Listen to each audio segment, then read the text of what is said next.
डॉक्टरांच्या माड संघटनेकडून पुकारण्यात आलेला संप मागे घेण्यात आला। मुंबई हायकोर्टाच्या आदेशानंतर माडनं राज्यव्यापी संप मागे घेतला।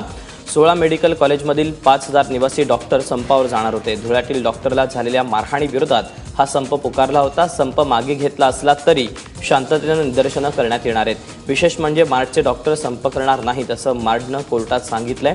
ही बाब त्यांच्या लक्षात आणून देताच माडनं प्रस्तावित संप मागे घेतला।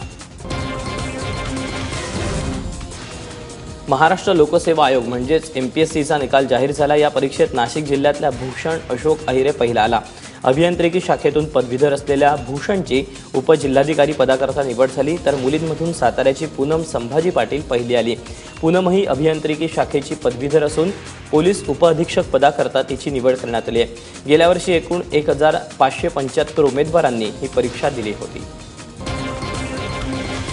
पहिल्या 5 मध्ये येईल अशी याची शाश्वतता होती, परंतु महाराष्ट्रात पहिला आलो हे तर माझं भाग्य समजायचं असं तरी वाटते मला आता सध्या। आई वडिलांनी केलेली मेहनत आतापर्यंतची आणि मी अभ्यास केलेला याचं काहीतरी चांगलं फलित मिळालं मला असं वाटतंय। कशातनं मिळालं यश? किती मेहनत घेतली काय? म्हणजे 2012 नंतर मी ज्यावेळेस BE पास आउट झालो, या क्षेत्राकडे वळण्याचा ज्यावेळेस मी विचार केला त्यावेळेस असं ठरलं की क्लास 1 तरी मिळवायचं हे माझं ध्येय होतं। जॉब करत अभ्यास करत होते, त्यामुळे टाइम खूप लिमिटेड असायचा आणि तेवढाच टाइम यूज करायचा असायचा। म्हणजे त्यामुळे असं तासांचं काही लिमिट कधी स्वतःवर घातलं नव्हतं की एवढं तास अभ्यास झाला पाहिजे। फक्त एवढंच आहे की कंटिन्युटी राहिली पाहिजे, एक्झाम असो नसो, आणि रोजचा अभ्यास झाला पाहिजे। फक्त एवढंच पाहायचं की आपण जे काही एक्झाम्स येतात त्याच्यात पुढे पुढे चाललेलो आहे आणि आपण कुठे थांबत नाही। नेटच्या परीक्षेसाठी विभागनिहाय केंद्र उभारली जाणार असल्याची माहिती सूत्रांनी दिली। केंद्रीय मनुष्यबळ विकास मंत्रालयाकडून लवकरच या संदर्भात घोषणा केली जाण्याची शक्यता आहे। केंद्राच्या निर्णयामुळे महाराष्ट्रातल्या मेडिकलच्या विद्यार्थ्यांना मोठा दिलासा मिळणार आहे, कारण नेटच्या परीक्षेसाठी राज्यात मर्यादित केंद्राची घोषणा करण्यात आली होती। त्यामुळे विद्यार्थ्यांना परीक्षा केंद्र गाठण्यासाठी मोठा खटाटोप करावा लागणार होता। मात्र विभागातच परीक्षा केंद्र उपलब्ध झाल्यानंतर विद्यार्थ्यांची मोठी सोय होणार आहे। आजपासून मुंबईकरांना भायखळ्यामधील राणीच्या बागेत पेंग्विनचं दर्शन घेता येणार आहे। शिवसेना पक्षप्रमुख उद्धव ठाकरे यांच्या हस्ते उद्घाटन झाल्यानंतर पर्यटकांना पेंग्विन्स पाहण्याचा आनंद घेता येईल। मागच्या वर्षी जुलै महिन्यात हम्बोल्ट प्रजातीच्या पेंग्विनना राणीच्या बागेत आणण्यात आलं होतं। तेव्हापासून पेंग्विन केव्हा पाहायला मिळणार याची उत्सुकता मुंबईकरांना लागून राहिली होती। मात्र अनेक अडथळ्यांमुळे पेंग्विन दर्शनाचा योग लांबणीवर पडत गेला। दरम्यान पेंग्विन्सना पाहण्यासाठी पर्यटकांना किती रुपये शुल्क द्यावं लागणार आहे हे अद्याप निश्चित झालेलं नाही।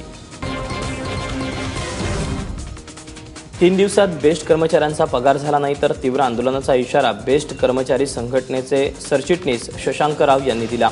बेस्टच्या 42,000 कर्मचाऱ्यांचा फेब्रुवारीचा पगार अजूनही झालेला नाही। दरम्यान बेस्ट कर्मचाऱ्यांचा थकीत पगार होत नाही तोपर्यंत सत्कार स्वीकारणार नाही असं म्हणणाऱ्या मुंबई पालिकेतल्या बेस्ट समितीच्या अध्यक्षांनी घुमजाव केला। नवनियुक्त बेस्ट समितीचे अध्यक्ष अनिल कोकिळ यांनी बेस्ट भवनात शिवसेनेच्या कार्यक्रमात सत्कार स्वीकारला।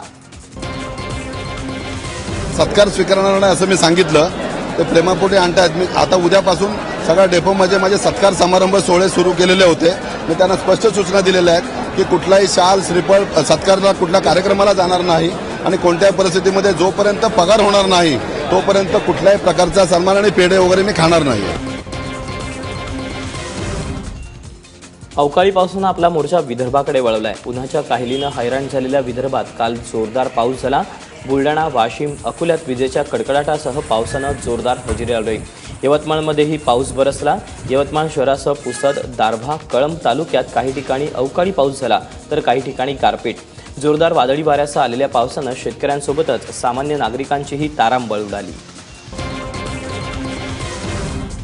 अवकाळी पाऊस आणि गारपिटीनं नुकसान झालेल्या शेतीचे 24 तासाच्या आत पंचनामे करण्याचे आदेश कृषी राज्यमंत्री सदाभाऊ खोत यांनी दिले। राज्यभरात झालेल्या अवकाळी पावसानंतर सदाभाऊ खोत यांनी नुकसानग्रस्त शेतकऱ्यांच्या शेताला भेट द्यायला सुरुवात केली। पंढरपूर तालुक्यातील सरकवली, ओझेवाडी या गावांची सदाभाऊंनी पाहणी केली। अवकाळीच्या संकटातून शेतकऱ्यांना बाहेर काढण्यासाठी सरकार महत्त्वाच्या उपाययोजना करणार आहे असंही त्यांनी सांगितलं। सांगलीतल्या म्हैसाळमधील भ्रूण हत्येच्या रॅकेट उघडकीस आल्यानंतर आरोग्य यंत्रणा खळबळून जागी झाली।